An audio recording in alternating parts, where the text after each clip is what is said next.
There's something about forests that makes even the most confident people feel small. Maybe it's the silence that suddenly becomes too quiet, or the feeling that something is watching you from somewhere you can't see. Most people imagine forests as peaceful places. Fresh air, birds, tall trees swaying in the wind. But anyone who has spent enough time deep in the woods knows that peace can turn into fear very quickly. Sometimes you hear footsteps when you know you're alone. Sometimes you see lights where there shouldn't be any. And sometimes you run into people who absolutely should not be there. The stories in this video come from people who had real encounters deep in the forest. And after hearing them, you might never look at the woods the same way again. Before we begin, make sure to subscribe if you enjoy real horror stories like these. This channel shares true scary experiences sent in by people from around the world. Stories about strange encounters, unexplained situations, and moments where something felt very wrong. If you enjoy listening to horror stories while relaxing, driving at night, or trying to fall asleep, you're in the right place. Now turn down the lights, get comfortable, and listen carefully, because the forest can hide many things, and sometimes those things are much closer than you think. Story 1. The Man Who Knew My Name. I've always loved hiking alone. Some people think it's strange, but for me, it's the best way to clear my mind. No phone notifications, no traffic, no noise, just trees, wind, and the sound of your own footsteps. A couple of years ago, I decided to spend a weekend exploring a large national forest about 3 hours away from where I live. It wasn't a popular tourist area.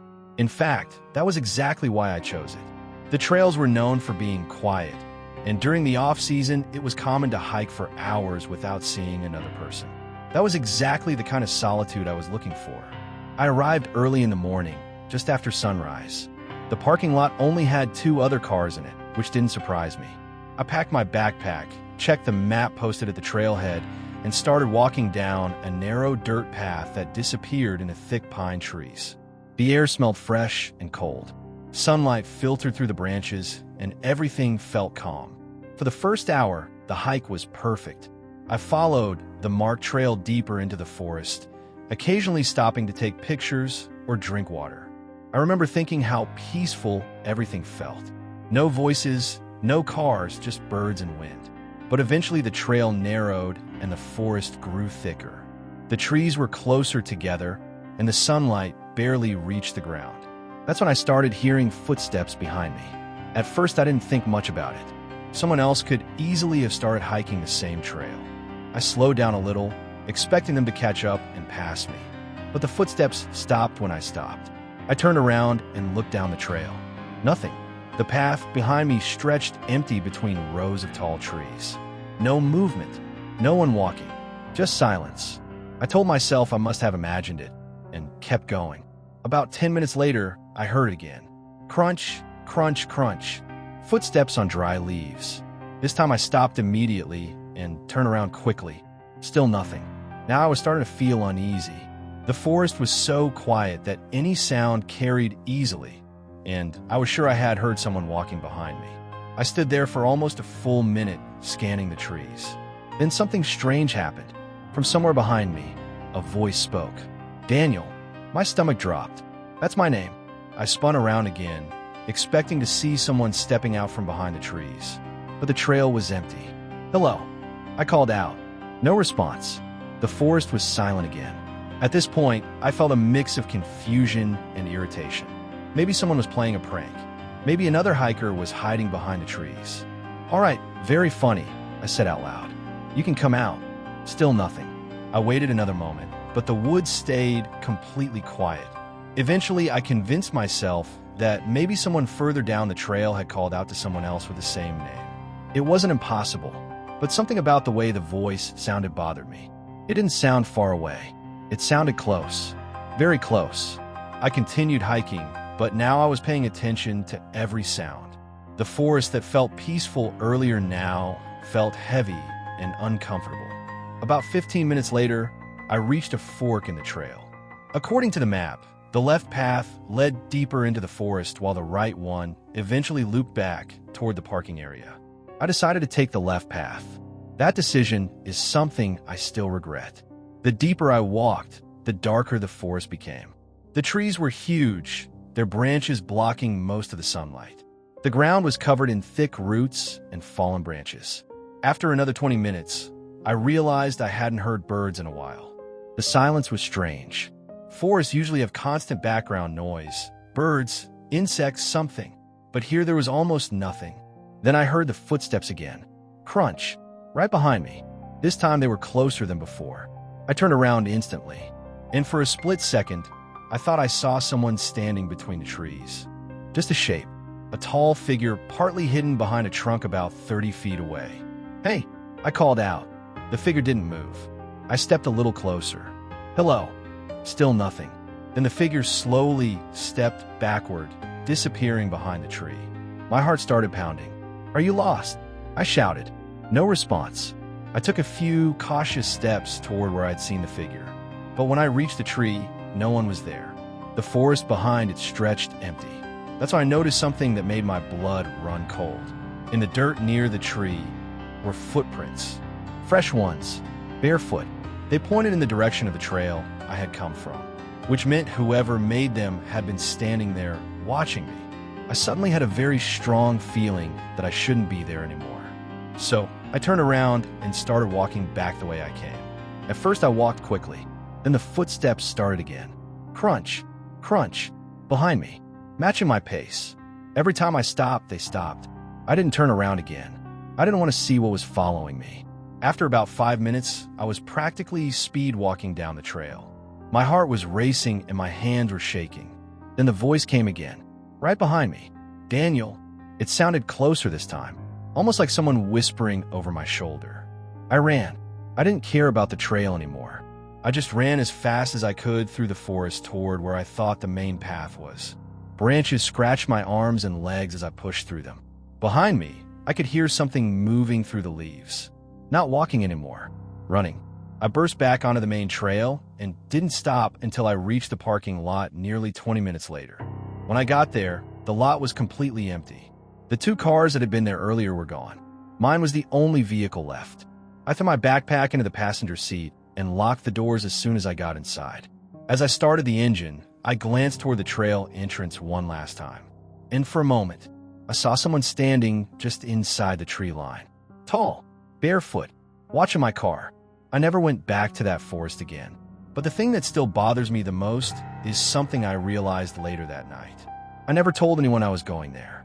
I never signed any hiking log. I never posted anything online about the trip. So to this day, I still have no idea how that man knew my name. Story 2, the whistling in the trees. A few years ago, my friend Mark and I decided to go backpacking through a forest trail that stretched nearly 30 miles across a remote state park. The trail was known for being quiet and beautiful, especially during early autumn when the leaves started turning orange and red. We planned to spend 3 days hiking the trail and camping along the way. The first day went exactly as expected. The weather was perfect, the trail was easy to follow, and we only saw one other group of hikers the entire afternoon. By sunset, we had reached a small clearing near a shallow stream, which seemed like a perfect place to set up camp.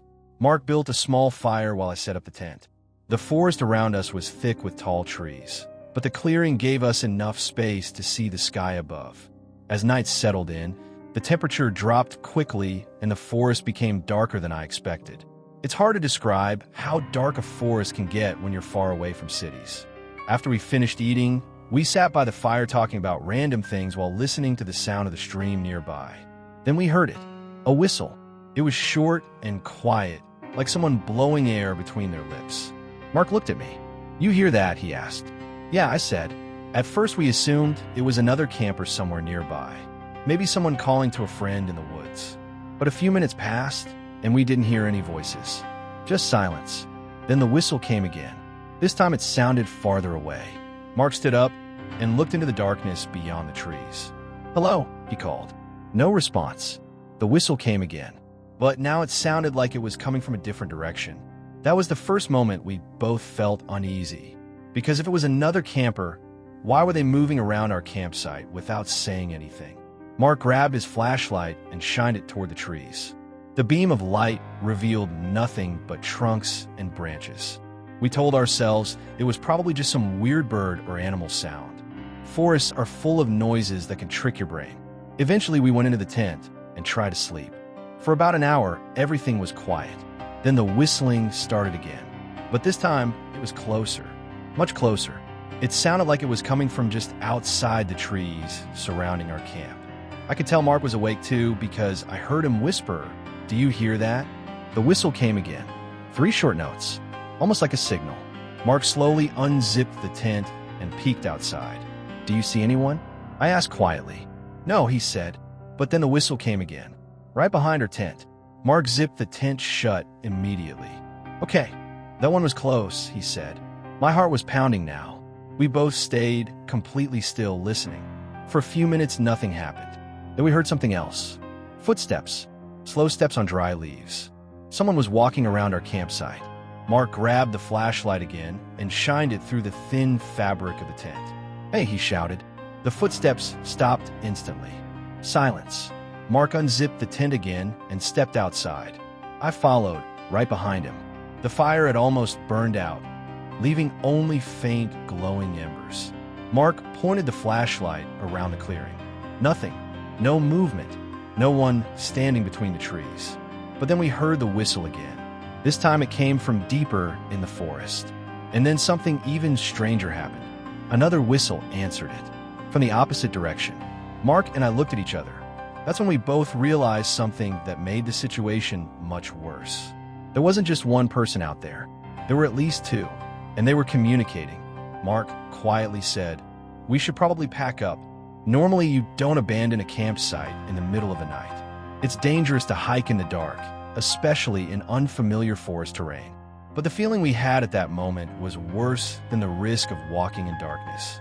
So we started packing as quietly and quickly as possible. We put out the fire, stuffed our gear into our backpacks, and turned on our headlamps. The moment we stepped onto the trail again, the whistling stopped. Completely. The forest went silent. For the next hour, we hiked as fast as we could down the trail, barely speaking. Every now and then we would stop and listen. And a few times, we heard footsteps somewhere off the trail behind us, matching our pace. Eventually, we reached a ranger station about 4 miles away. The building was closed for the night, but there was a small parking area where hikers sometimes left their cars. We sat on a bench outside and waited until sunrise. The next morning, a park ranger arrived and asked why we were there so early. We told him what happened.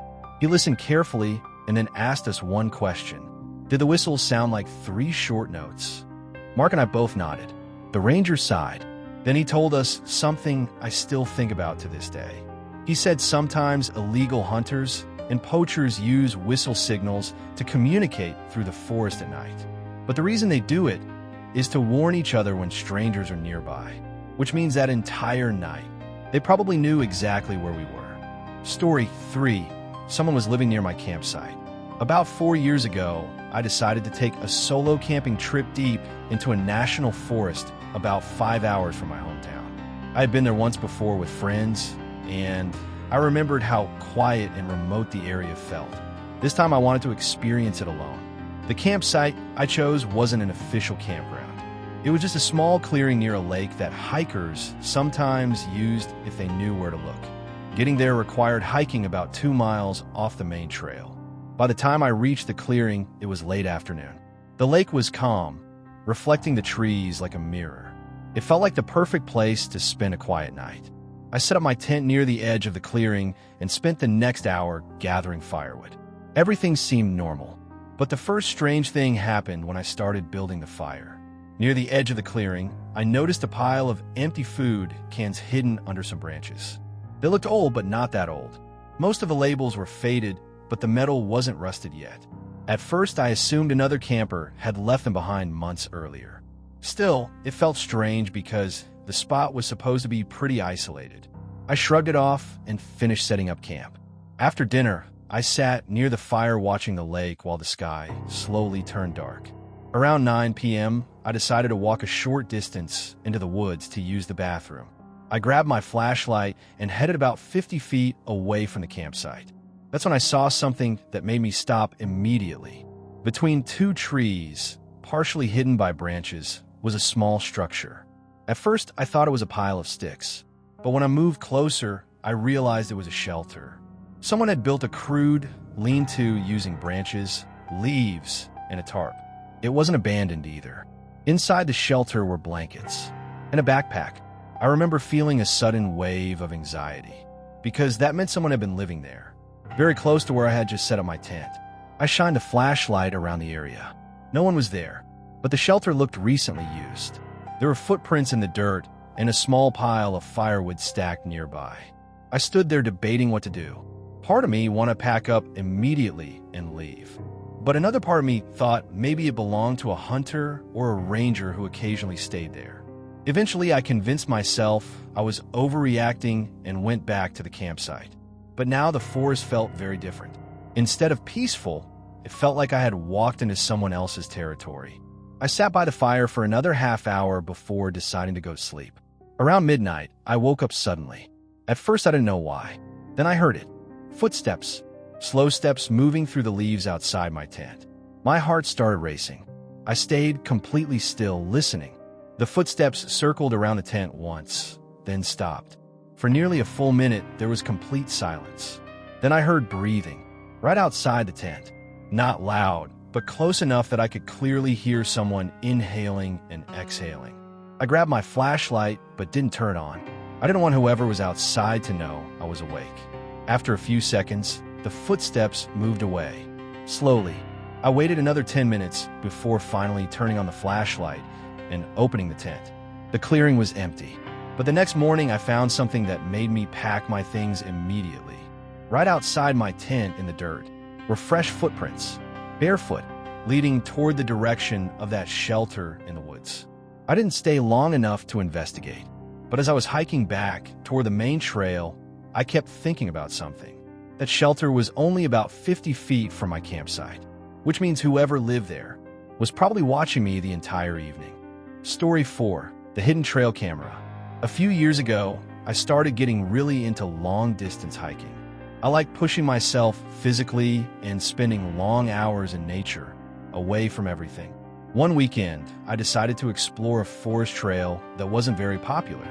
It was part of a larger trail network, but most hikers avoided that specific section because it was long and didn't have many scenic views. That was exactly why I chose it. The trailhead parking lot only had one other vehicle when I arrived early that morning. I grabbed my backpack, checked my map, and started hiking. For the first couple of hours, the hike was peaceful. The trail wound through thick pine trees, occasionally crossing small creeks and rocky slopes. I didn't see anyone else, which wasn't surprising.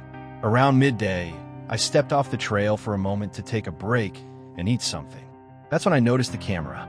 It was strapped to a tree about 10 feet away from the trail, perfectly positioned to face the path. At first, I assumed it was a wildlife camera used by park rangers or researchers. That's pretty common in forests. But when I looked closer, something felt off. Most trail cameras are placed slightly higher up and angled downward to capture animals. This one was positioned almost exactly at eye level, pointing directly at the trail. At hikers, I walked closer and examined it. It looked fairly new. The plastic casing wasn't scratched, and the strap holding it to the tree was tight. There was also a small red light blinking on the side, which meant it was active. I remember thinking it was a little strange, but I didn't think too deeply about it. Maybe the Park Service was monitoring human traffic in the area. So I finished my snack and continued hiking. About 40 minutes later, I saw another camera. This one was hidden even better. It was partially covered by leaves and attached to a tree slightly farther from the trail. Again, pointing directly at the path. Now it started to feel strange. Two cameras placed that close together seemed unnecessary. Wildlife cameras are usually spread out much farther apart. Still, I kept walking. Then I saw the third one, and that's when I started feeling uncomfortable, because the third camera wasn't pointed down the trail. It was pointed toward a small clearing just off the path. Curious, I stepped into the clearing. The ground was mostly dirt with scattered rocks. At first, it looked like a normal patch of forest floor, but then I noticed something disturbing. There were several old campfire spots. Not one, at least 5 or 6, all in the same small clearing. I also saw piles of empty food wrappers and crushed plastic bottles. It looked like people had been gathering there repeatedly. But there was something else. Near one of the fire pits, I noticed a tree with scratches carved into the bark. At first, I thought they were random marks. But when I looked closer, I realized they were letters. Initials. Dozens of them. Different names carved over each other. Some were old and faded. Others looked fresh. It gave me a strange feeling, like the place had been used by people meeting secretly. Then I noticed something that made my stomach drop. Attached to another tree on the far side of the clearing was a fourth camera, but this one wasn't pointed at the trail. It was pointed directly at the center of the clearing, at the campfires. Suddenly, the whole place felt wrong. Why would someone set up cameras to watch a hidden clearing deep in the woods? I didn't stay long enough to think about it. I turned around and started heading back toward the trail. That's when I heard something behind me. Footsteps. I froze. The sound came from somewhere beyond the trees behind the clearing. Someone was walking through the forest. Slowly. Crunch, crunch, crunch. I held my breath and listened. The footsteps stopped. I quickly stepped back onto the trail and began walking away as calmly as possible. But the feeling of being watched stayed with me the entire hike back. When I finally reached the parking lot about 2 hours later, I noticed something strange. The other car that had been parked there earlier was gone, but there was something tucked under my windshield wiper. A small folded piece of paper. My hand was shaking slightly as I opened it. Inside was a short message written with a black marker. It said, "You weren't supposed to go off the trail." I never went back to that forest again. Story 5. We found a cabin that shouldn't exist. When I was in college, 3 friends and I decided to take a weekend trip to a remote forest area known for its hiking trails. It wasn't a national park, just a huge stretch of woodland that locals sometimes visited for camping and hunting. The plan was simple: hike for most of the day, find a place to camp, and spend the night. Everything went smoothly until late afternoon. We had been hiking for about 5 hours when we realized we had accidentally wandered off the main trail. The path we were following became narrower and eventually disappeared completely. Our phones didn't have signal, and the GPS map we downloaded earlier wasn't very detailed. At that point, we had 2 choices: try to find the trail again, or keep moving in one direction until we hit a road. We decided to keep moving. About 30 minutes later, one of my friends, Alex, suddenly stopped. "Do you guys see that?" he said quietly. Through the trees ahead of us was a small wooden structure. At first we thought it was a ranger station or maybe a hunting cabin, but as we got closer, we realized something strange. The cabin looked old, very old. The wood was dark and weathered, and several boards were warped or cracked. The windows were dirty and covered in grime, but the door was slightly open, which meant someone might have been using it. We approached cautiously. "Hello," Alex called. No response. I pushed the door open slowly.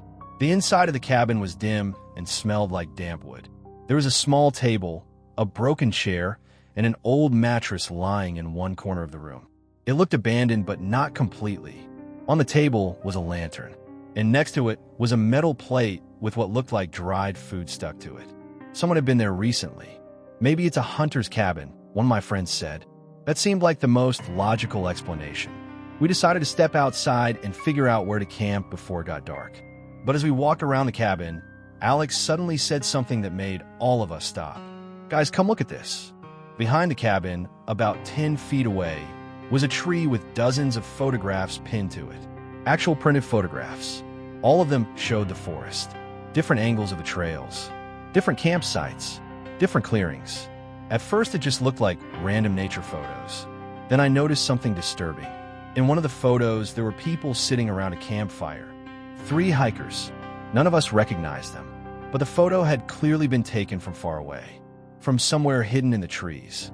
Another photo showed a couple setting up a tent, again taken from a distance, like someone had been watching them. Then we found a photo that made my heart stop. It was a picture of the trail we had been hiking earlier that day, and in the center of the photo was our group, walking through the trees. The photo couldn't have been more than a few hours old. That's when we heard the sound of a branch snapping somewhere behind us. We all turned around at the same time. The forest behind the cabin was thick with trees and shadows. But for just a moment, I thought I saw movement, someone stepping behind a tree. We didn't say a word. We just grabbed our backpacks and started walking as fast as possible away from the cabin. None of us looked back. Story 6. The man who followed our campfire. A few summers ago, 4 friends and I decided to go camping in a forest area that was popular with locals, but still large enough to feel remote. We found a campsite near a small lake about a mile from the nearest road. By the time we finished setting up our tents, it was already getting dark. We built a campfire and spent the evening talking, cooking food, and listening to music from a small portable speaker. Everything felt normal. Around 10 p.m., my friend Chris suddenly noticed something across the lake. "Is that a light?" he asked. We all turned to look. At first I didn't see anything, but after a few seconds, I noticed a faint glow between the trees on the opposite side of the water. It looked like someone holding a flashlight. We assumed it was another camper, but something about it felt strange. The light wasn't moving like someone walking. It just stayed there, perfectly still, watching our campsite. "Maybe they're fishing," someone suggested. That seemed reasonable, so we went back to talking. But every time I glanced across the lake, the light was still there, unmoving. After about 20 minutes, the light disappeared. I remember feeling relieved, even though I didn't know why it made me uncomfortable in the first place. About an hour later, we decided to put out the fire and go to sleep. The forest became completely quiet once the fire died down. Sometime in the middle of the night, I woke up suddenly. I didn't know what woke me at first. Then I heard something outside the tent. Footsteps. Slow, careful footsteps moving through the campsite. I held my breath and listened. The footsteps stopped near the fire pit. Then I heard something else. The sound of someone shifting through objects, like they were picking things up and putting them back down. I quietly unzipped the tent just a little and peeked outside. The moonlight was bright enough to see the clearing, and standing next to the cold fire pit was a man. He was tall and thin, wearing dark clothing. He was looking down at the ground where our fire had been, just standing there, completely silent. I whispered to Chris in the next tent, "There's someone here." Chris unzipped his tent and looked out. The man slowly turned his head toward us. Even in the dim moonlight, I could see his face clearly enough. He wasn't surprised. He wasn't scared. He just stared at us. Then he slowly stepped backward into the trees and disappeared. The next morning, we packed up our campsite as quickly as possible. But before leaving, Chris walked over to the fire pit. "Guys," he said quietly. We walked over. In the ashes of our campfire, someone had drawn a symbol using a stick. None of us knew what it meant, but we were all thinking the same thing. The man across the lake with the light had been watching us for hours. Story 7. The Night Hiker. About 6 years ago, I went on a solo backpacking trip through a large forest preserve that stretched across several miles of wilderness. The trails there were well maintained during the day, but at night the area became extremely quiet and isolated. My plan was simple: hike about 8 miles into the forest, camp overnight, then hike back the next morning. By late afternoon, I had reached a small clearing beside a narrow trail intersection. It seemed like a good place to set up my tent, so I gathered some firewood and settled in for the evening. As the sun went down, the forest slowly faded into darkness. I cooked some food over a small camp stove and spent some time just listening to the sounds of the woods. Around 9 p.m., I crawled into my tent and tried to sleep. Everything was quiet for a while. Then sometime later, I woke up to the sound of footsteps. At first, I thought it might be an animal passing through the area. Deer often wandered through forests at night, but these footsteps were too steady, too deliberate. Crunch, crunch, crunch. They were moving along the trail, and they were getting closer. I stayed completely still inside my tent, listening carefully. Eventually, the footsteps stopped, right outside the clearing. Whoever it was had reached my campsite. For about 30 seconds, there was no sound. Then I heard something strange. Whistling. A soft, slow whistle. Not loud, but close enough that I could hear it clearly. My heart started racing. The whistle continued for a few seconds, then stopped. Then the footsteps started again. But this time they weren't leaving. They were circling my campsite, slowly walking around the clearing.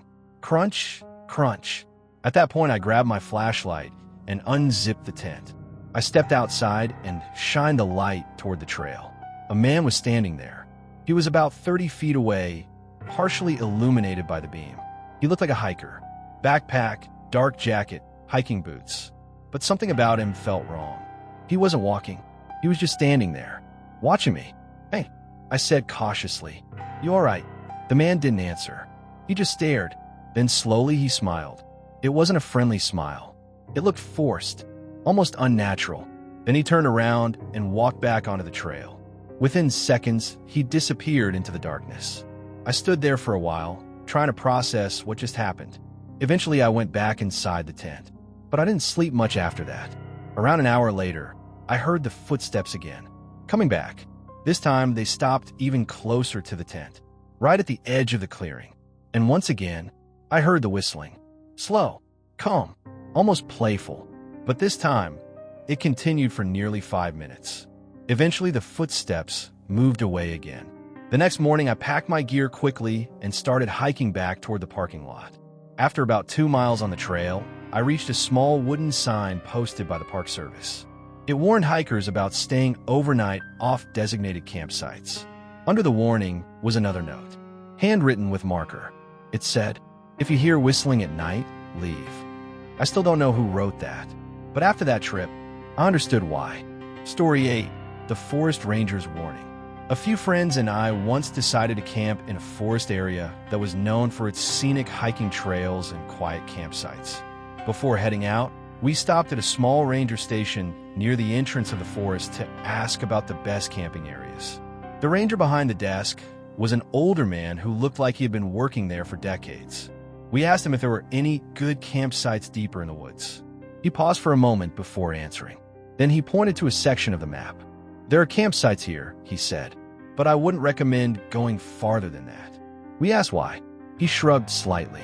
"Just easier to stay near the main trails." At the time, we assumed he was just trying to keep inexperienced campers from getting lost. So we thanked him and headed out. By late afternoon, we had reached one of the campsites he mentioned. But instead of stopping there, we decided to keep hiking. We wanted something more remote. After another hour, we found a clearing near a small river and set up camp. The place looked untouched. No fire pits, no trash, no signs of other campers. Just forest. As night fell, we built a fire and started cooking dinner. Everything felt normal. But around midnight, we heard something strange. Footsteps coming from the forest. At first, we thought it might be another camper who had wandered into the area. But the footsteps never entered the clearing. They just circled around us, slowly moving between the trees. Every few minutes, we would hear branches snapping or leaves crunching. Eventually, my friend shouted into the darkness, "Hello." The footsteps stopped instantly. For about 10 seconds, the forest was silent. Then we heard something else. A voice, very faint, from somewhere beyond the trees. "Leave." We all froze. The voice didn't sound angry. It sounded calm, almost tired. One of my friends laughed nervously. "Very funny," he called out. But no one answered. After a few minutes, we convinced ourselves it was probably another camper messing with us. Eventually, we went to sleep. The next morning, we packed up and hiked back toward the ranger station. When we told the ranger where we had camped, his expression changed immediately. "You went past the marked campsites?" he asked. We nodded. He was quiet for a moment. Then he said something that stuck with me. "There's a man who's been living in those woods for years," he explained. "No one knows exactly where. He doesn't usually bother people, but sometimes he watches campsites at night." We asked if he was dangerous. The ranger shrugged. "Hard to say." Then he added something quietly. "But if he tells you to leave, you probably should." Story 9, The Abandoned Hunting Camp. About 3 years ago, 2 friends and I went exploring deep in a forest area known for hunting during the fall season. But we were there in the middle of summer when the forest was mostly empty. We were hiking along an old trail when we stumbled across something unexpected. A hunting camp. It was a small cluster of wooden structures surrounded by tall trees. At first glance, it looked abandoned. Several cabins were falling apart, and the paint on the walls had faded. But as we walked closer, we realized something strange. One of the cabins had a door that looked recently repaired. The wood was newer than the rest of the building. Curious, we approached. The door was unlocked. Inside the cabin was a single room with a table, a chair, and a small bed. Dust covered most of the furniture. But on the table was something unexpected, a flashlight and a box of fresh batteries. That meant someone had been there recently. Then we noticed something else. On the wall above the bed were dozens of small marks scratched into the wood. At first they looked random, but after looking closer, we realized they were tallies. Like someone counting days. There were hundreds of them, maybe even thousands. Suddenly the cabin didn't feel abandoned anymore. That's when we heard the sound of a door creaking.